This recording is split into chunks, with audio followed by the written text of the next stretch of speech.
Welcome everyone to History Gone Wilder, part of Have History Will Travel. I'm your host, the Wilder historian, Dr. Lucas Wilder, and last time Beauregard defended Charleston from Union attacks, but lost Morris Island to the Federals, and we left him when he was transferred from Charleston to North Carolina and Virginia. If you like what I do, please consider subscribing to the channel if you haven't done so already, join the Patreon page, and purchase something from one of my online stores. Every little bit helps. Thank you. On April 20th, Beauregard left Charleston, South Carolina, destined for North Carolina and Virginia. When he got to Weldon, North Carolina, he found no instructions. He sent a message to Braxton Bragg, President Jefferson Davis's military advisor, and asked what he was expected to do. Bragg informed him that he was now commander of the Department of North Carolina and Cape Fear, which included southeastern Virginia below the James River, as well as North Carolina. Beauregard decided to rename it the Department of North Carolina and Southern Virginia. He remained at Weldon, North Carolina to direct the operations of his new department, but his studies of military theorist Henri de Jomini made him want to concentrate his forces that were spread out along a wide front. For the moment, he had to leave them dispersed, but actions elsewhere would force him to move his troops around. The Overland Campaign began in early May 1864, putting pressure on Robert E. Lee's Army of Northern Virginia along the Rapidan and Rappahannock rivers. Worse yet for the Confederacy, Union General Benjamin Butler steamed up the James River and disembarked his Army of the James with around 20,000 men in it at Bermuda Hundred, threatening Petersburg and Richmond, the capital of the Confederacy. Beauregard claimed he felt too unwell to handle the task of throwing back Butler, so he left that job to his subordinate at Petersburg, George Pickett.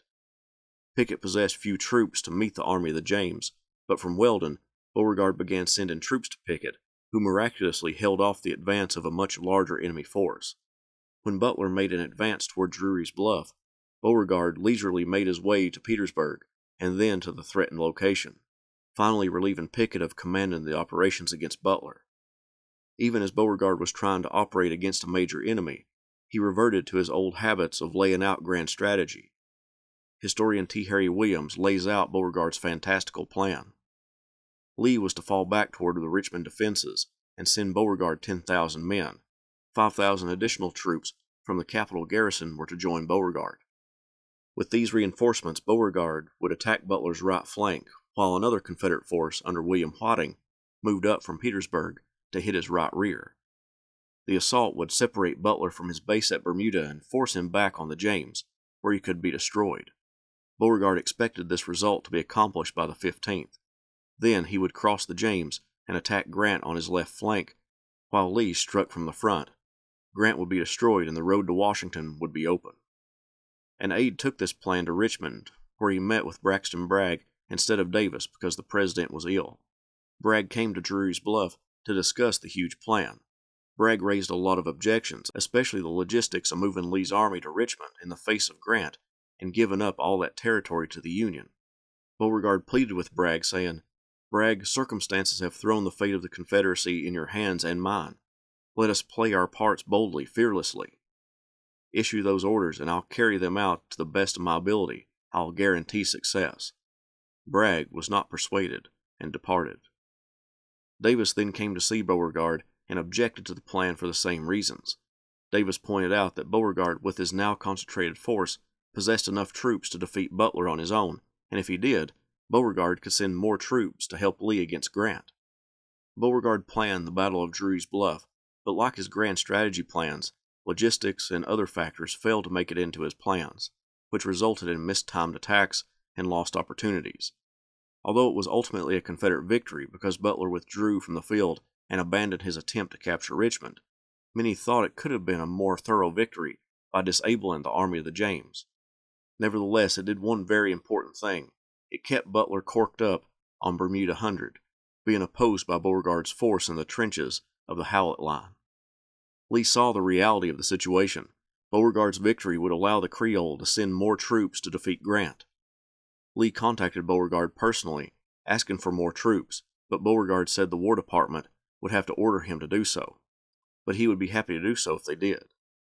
The War Department and the President convened and decided Beauregard needed to send additional troops to Lee, but before they could contact Beauregard, the Creole notified them that he was in the process of sending Robert Hoke's division to Lee. This strange back and forth is difficult to explain, but Beauregard may have sensed that the War Department would authorize the movement of troops and tried to get in their good graces by sending them before he was ordered to do so. Nothing illustrates better the fundamental weakness of the Confederate command system than the weary series of telegrams exchanged in May and early June between Davis, Bragg, Beauregard, and Lee. Beauregard evaded his responsibility for determining what help he could give Lee. Davis and Bragg shirked the responsibility to decide when he refused. The strangest feature of the whole affair was that, in the face of Lee's repeated requests, nobody in the high command thought to order Beauregard to join Lee. Lee had a knack for predicting or gauging what his opponent might do. However, in mid-June 1864, Beauregard's senses were better than Lee's. When Grant's army disappeared from his front, Lee didn't know where he had gone. Beauregard believed Grant would cross the James River to the south side and attack Petersburg. Beauregard was right. As the Union Army of the Potomac began to build up in his front, Beauregard called for more troops and informed Lee that Grant was on the move.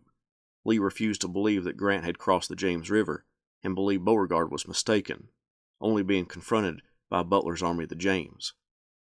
The 2,000 men Beauregard had guarding Petersburg went up against the 18,000-man corps of William F. Smith and put up a tough fight, but more Union corps were on their way to try and take Petersburg.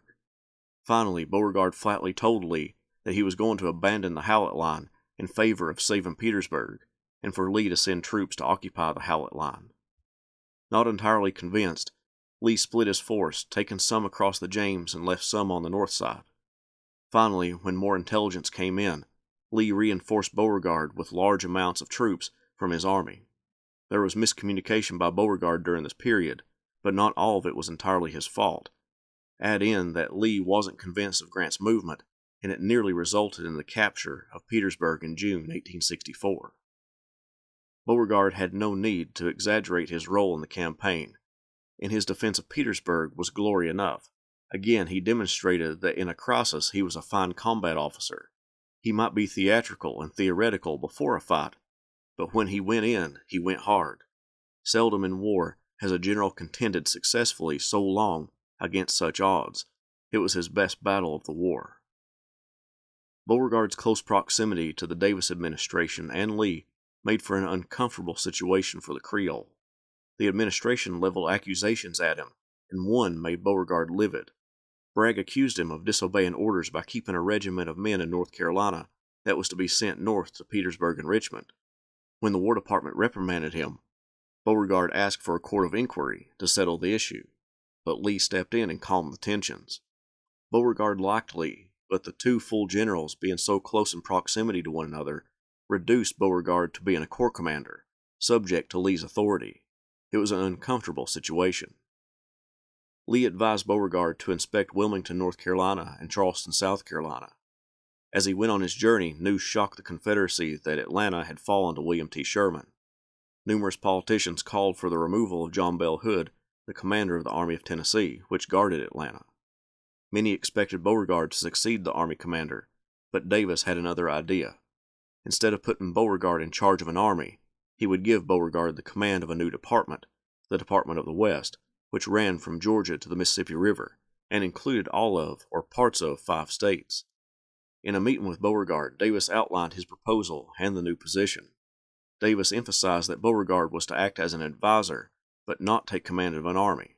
The only time he would assume command was when he was in the presence of the army. Beauregard accepted the position, but was a little confused. He wrote to Davis soon after accepting to ask him a question. Does my presence with an army impose on me the necessity of assuming command? Shouldn't my orders merely pass through the commanding general? Davis replied, You are right. You are not to assume command of an army. If you did, you might not be able to leave it. Beauregard was in a horrible situation as commander of this new department. He oversaw 2 armies that he wasn't supposed to assume command over, the one under Hood and another, smaller army under Richard Taylor. The Creole met with Hood, who said he was going to attack Sherman's supply lines north of Atlanta. Beauregard put his full energy into bringing supplies to a point from which Hood could feed his army, but without informing Beauregard, Hood would change his plans, forcing Beauregard to move all the supplies to another location. Then Beauregard found out that Hood was going to invade Tennessee. Hood wasn't sending his plans to Beauregard, but instead sent them to the War Department.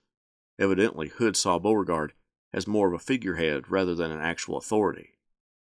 Soon, Sherman left Atlanta destined for the coast on his march to the sea. Beauregard now directed his attention to slowing down Sherman's progress, knowing he didn't have enough troops on hand to outright stop him. General William Hardee commanded the forces at Savannah, and Sherman approached that city. Beauregard was at Charleston, making his headquarters for the time being. Beauregard authorized the abandonment of Savannah to spare the troops that would be lost in a surrender. Around this time, the Creole heard of Hood suffering a defeat in Tennessee, and Hood requested the general to come see and speak to the army. Beauregard got to Tupelo, Mississippi, and gazed upon his once great army.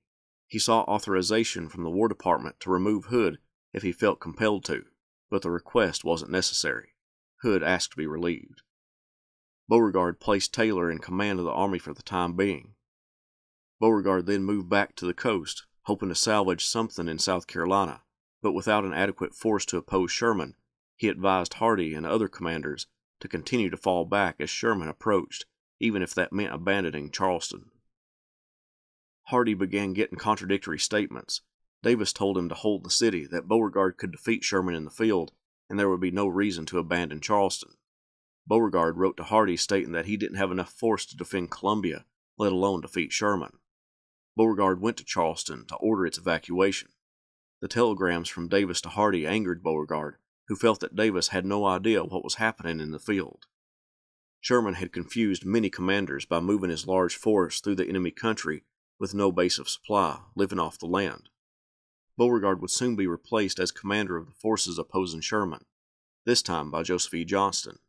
Again, Beauregard was returned to second in command, just like at Manassas with Johnston, Shiloh with Albert Sidney Johnston, and at Petersburg with Lee.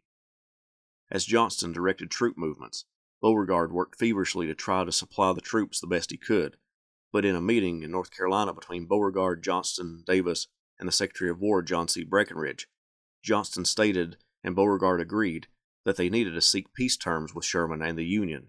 There was no use resisting any longer. As Johnston met with Sherman, Beauregard remained with the army. When word came that President Abraham Lincoln was assassinated, some soldiers began to cheer. Beauregard, in a moment that his staff called the only time they had ever seen the general lose his temper, yelled, saying to shut those men up, and if they didn't, arrest them. When news came of the surrender, Beauregard prepared to go home, writing a farewell note to his staff. It said in part, "The day was when I was confident that this parting would be under far different and most auspicious circumstances, at a moment when a happy and independent people would be ready to welcome you to their respective communities, but circumstances which neither the courage, the endurance, nor the patriotism of our armies could overcome, have turned my brightest anticipations, my highest hopes, into bitter disappointment, in which you must all share." He, along with some Louisiana officers, as well as some from South Carolina, headed further south. The South Carolinians took their leave when they got to that state, and Beauregard and the other Louisianians continued to Mobile, where the general boarded a vessel destined for New Orleans, which he reached on May 21st. He finally saw his home after 4 years of war.